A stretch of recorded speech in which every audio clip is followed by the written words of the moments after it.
अस्सलाम वालेकुम viewer, welcome back. So my name is Ehtisham एक नज़र और आप देख रहा है डॉक्टर केमिस्ट यूट्यूब चैनल। तो इस वीडियो लेक्चर में हम डिस्कस करेंगे निर्बोहर एटॉमिक थ्योरी के बारे में। तो हमने क्लास 9 केमिस्ट्री जो कि यूनिट नंबर 2 है स्ट्रक्चर ऑफ एटम उसको स्टार्ट किया है और इस चैप्टर का मेन जो हेडिंग थे वो 3 हेडिंग थे।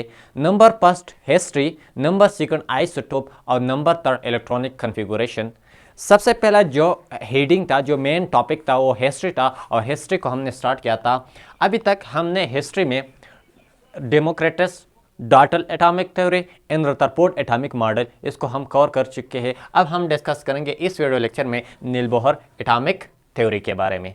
ठीक है, तो चलो स्टार्ट कर लेते हैं कि नीलबोहर एटॉमिक थ्योरी, जो नीलबोहर था वो क्या कहता है एटम के स्ट्रक्चर के बारे में। ठीक है, तो चलो स्टार्ट कर लेते हैं। तो अब नीलबोहर एटॉमिक थ्योरी क्या है? नीलबोहर एक साइंटिस्ट था, यानी एक साइंटिस्ट था नीलबोहर, जो 1913 में आकर इसने स्ट्रक्चर ऑफ एटम के बारे में एक थ्योरी पेश किया और इस थ्योरी को इसने नाम दिया नीलबोहर एटॉमिक थ्योरी। अब इस नीलबोहर का मेन एम क्या था, मेन मकसद क्या था? हर कोई एक बंदा जब एक काम करता है तो इसका कोई ना कोई मकसद होता है, कोई ना कोई एम्स होता है। तो इसका एम्स क्या था? तो इसका एम जो है ये हमारे पास 2 एम्स था। यानी Niels Bohr remove the defects of Rutherford atomic model, यानी नीलबोहर का जो मेन मकसद था, यानी एटम के स्ट्रक्चर ऑफ एटम के बारे में पहले भी डाल्टन ने रदरफोर्ड एटॉमिक मॉडल भी पेश, यानी डाल्टन एटॉमिक मॉडल भी पेश हुआ था और रदरफोर्ड एटॉमिक मॉडल भी पेश हुआ था एटम के स्ट्रक्चर के बारे में।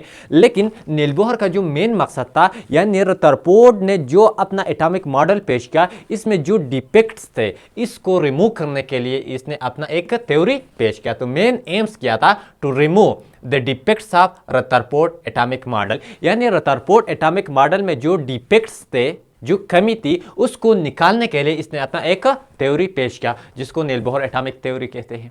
ठीक है, दूसरा एम्स क्या था? Explain the spectrum of hydrogen, और इसने हाइड्रोजन का स्पेक्ट्रम भी एक्सप्लेन की। ठीक है, अब आते हैं इसका मेन पॉइंट्स क्या है, यानी नीलबोहर एटॉमिक थ्योरी का जो मेन पॉइंट्स है, मेन एजम्पशन है वो क्या है? तो सबसे पहला जो पॉइंट है, इसके साथ साथ हम इसने जो पॉइंट पेश किए थे, इसके साथ साथ हम रदरफोर्ड एटॉमिक मॉडल को भी डिस्कस करेंगे थोड़ा कि उसमें क्या डिफेक्ट्स थे जो नीलबोहर ने वो रिमूव किए। तो सबसे पहला पॉइंट क्या था कि electron revolve around the nucleus in a fix circular path called shield orbit और एनर्जी। ठीक है, इसको मैं मिटाता हूं। ठीक है, तो इसका आप स्क्रीनशॉट लीजिए। ठीक है, पहले आप स्क्रीनशॉट लीजिए इस जगह का, ताकि मैं उसको मिटा दूं।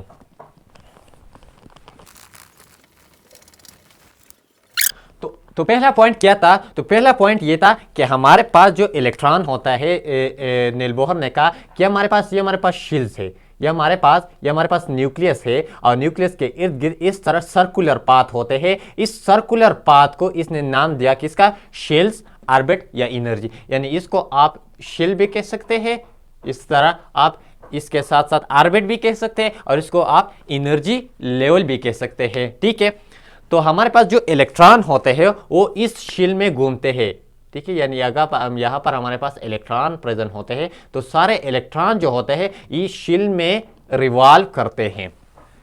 इनसे पहला जो एटॉमिक मॉडल था, रदरफोर्ड एटॉमिक मॉडल, इसने ये कहा था, इसने प्लानिटरी मॉडल का कंसेप्ट दिया था कि इलेक्ट्रॉन एटम के जो न्यूक्लियस है इसके इर्द गिर्द घूमता है और वो कंटिन्यूस एनर्जी एमिट करता है। तो अगर इससे पहले एक प्लॉन्क्स क्वांटम थ्योरी थी, अगर एक चार्ज पार्टिकल, क्योंकि इलेक्ट्रॉन पर नेगेटिव चार्ज होता है, जब एक चार्ज पार्टिकल सर्कुलर पाथ में घूमता है तो एनर्जी एमिट करता है, और जब एनर्जी एमिट करेगा तो इसका एनर्जी एमिट होगी वो नीचे आएगा और एक न दिन ये न्यूक्लियस में गिर जाएगा, जिसकी वजह से एटम की जो स्ट्रक्चर है वो डिस्ट्रॉय हो जाएगा, यानी ये यूनिवर्स खत्म हो जाएगा। लेकिन ऐसा नहीं हो रहा है।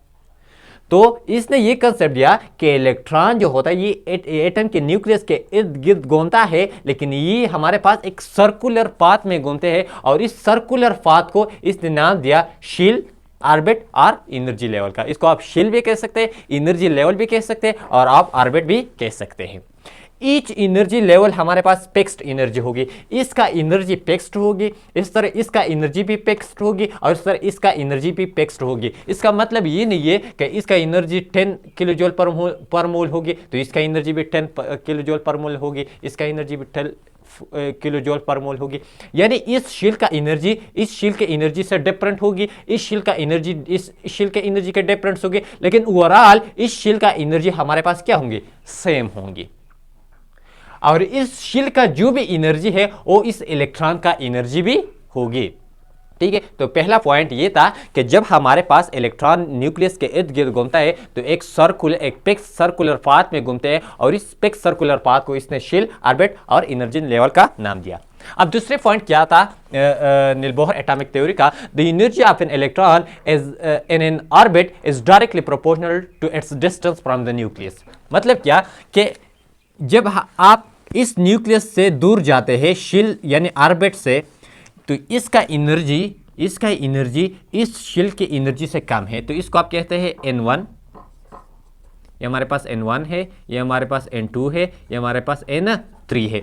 तो N1 का एनर्जी कम है N2 से और N2 का एनर्जी कम है N3 से। तो जितना भी आप दूर जाएंगे ना, इसी तरह इसका एनर्जी भी इंक्रीज होंगी। हमारे पास क्या है, डायरेक्टली प्रोपोर्शनल है। जिस तरह आप न्यूक्लियस के करीब आएंगे एनर्जी डिक्रीज होंगी, लेकिन जिस तरह आप न्यूक्लियस से दूर जाएंगे तो इसका एनर्जी हमारे पास क्या होंगे, इंक्रीज होंगी। तो इस शेल का एनर्जी कम है इस शेल से और इस शेल का एनर्जी कम है इस शेल से। ठीक है, अब थर्ड पॉइंट क्या है कि electron do not radiate energy when it's revolve और मूविंग इन वन ऑर्बिट शील और एनर्जी लेवल। ये बात नोट करना कि जब हमारे पास ये इलेक्ट्रॉन इस शील में रिवॉल्व करता है और मूविंग करता है तो हमारे पास कोई एनर्जी इमिट नहीं करता। जो रदरफोर्ड ने कहा था कि हमारे पास जब इलेक्ट्रॉन न्यूक्लियस के इर्द गिर्द घूमते हैं तो एनर्जी इमिट करते हैं, लेकिन नील बोहर ने क्या कहा, नील बोहर ने कहा कि जब हमारे पास ये इलेक्ट्रॉन जो है ये इस शील में, इस ऑर्बिट में या इस एनर्जी लेवल में घूमते हैं तो ये इलेक्ट्रॉन एनर्जी इमिट नहीं करेगा, क्योंकि इस शील का एक फिक्स एनर्जी है और जब ये इलेक्ट्रॉन इस शील में घूमते हैं तो ये एनर्जी एमिट नहीं करते। इस शील का जितना भी एनर्जी है, इलेक्ट्रॉन इस शील में हो तो इस इलेक्ट्रॉन का भी वही एनर्जी होगी। इस शील का जो एनर्जी है, इस शील में जो इलेक्ट्रॉन है, इस इलेक्ट्रॉन का वही एनर्जी होगी। ठीक है, आपको कंफ्यूज नहीं होना है। ठीक है, तो ये पॉइंट है।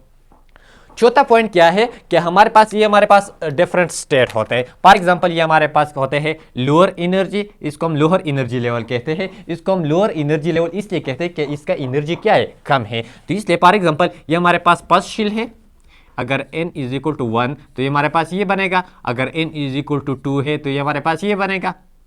तो इस n इज इक्वल टू 1 को हम लोअर एनर्जी लेवल कहते हैं या लोअर एनर्जी शील कहते हैं, क्योंकि इस शील का, इस ऑर्बिट का एनर्जी कम है और इस शील को हम हायर एनर्जी लेवल कहते हैं। अब फॉर एग्जांपल इलेक्ट्रॉन हमारे पास इस शील में है, N2 में है, और जब हमारे पास N2 में है, इसको अगर मैं सिंपल नाम दूं कि हमारे पास N2 है और ये हमारे पास क्या है, N1 है। तो जब हमारे पास एनर्जी N2 से जो हायर एनर्जी स्टेट से इस एनर्जी में आएगा, जनरल इसको मैं एग्जांपल से आपको समझा रहा हूं कि फॉर एग्जांपल मेरे पास ये 3 बिल्डिंग है, यानी यहां पर मैं आपको 2 बिल्डिंग से समझाने की कोशिश करता हूं। एक हमारे पास ये बिल्डिंग है, ये हमारे पास एक ये बिल्डिंग है।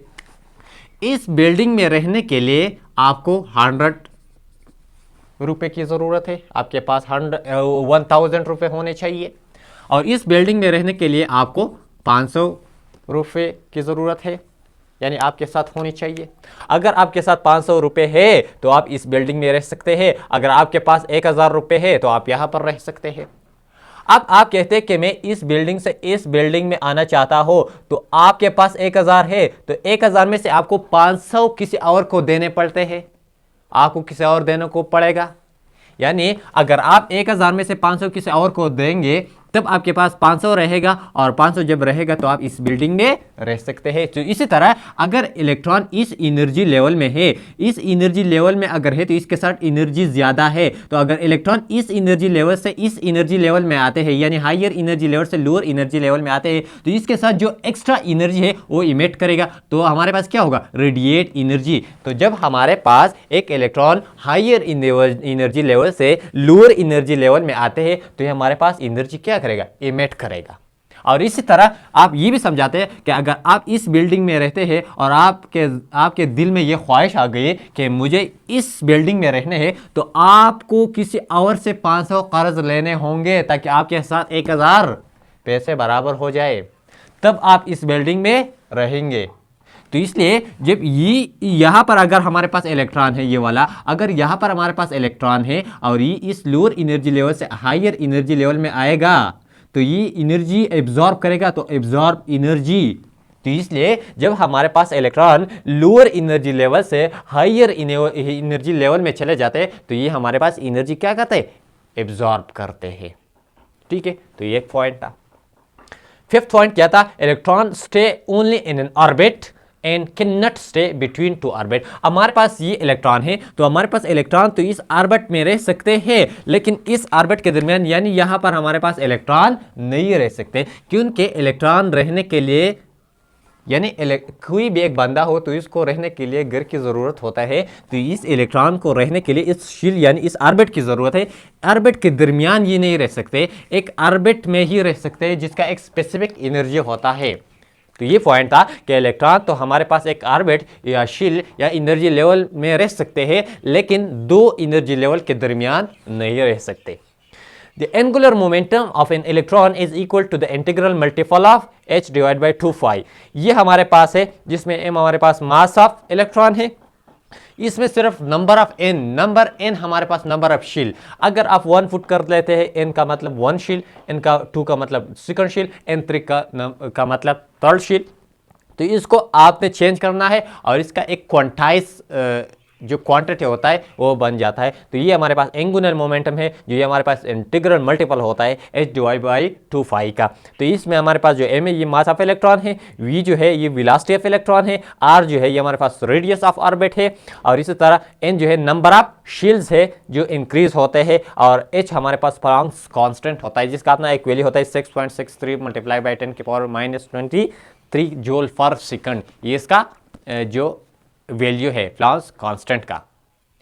ठीक है, तो ये था सिंपल नील बोहर एटॉमिक थ्योरी, यानी नील बोहर एटॉमिक थ्योरी ने अपना कुछ पॉइंट है जो पेश किए, और इसका मेन मकसद क्या था, इसका मेन मकसद ये था कि जो रदरफोर्ड एटॉमिक मॉडल था इसमें जो डिफेक्ट्स है वो ये कवर करे। तो बहुत जो डिफेक्ट है रदरफोर्ड एटॉमिक मॉडल में, इसने नील बोहर ने आकर उसको बिल्कुल इजी तरह क्लियर किए, रिमूव किए, यानी जो कॉन्सेप्ट जो डिफेक्ट्स थे रदरफोर्ड एटॉमिक मॉडल में, नील बोहर ने बहुत आसानी के साथ सारे पॉइंट क्लियर किए।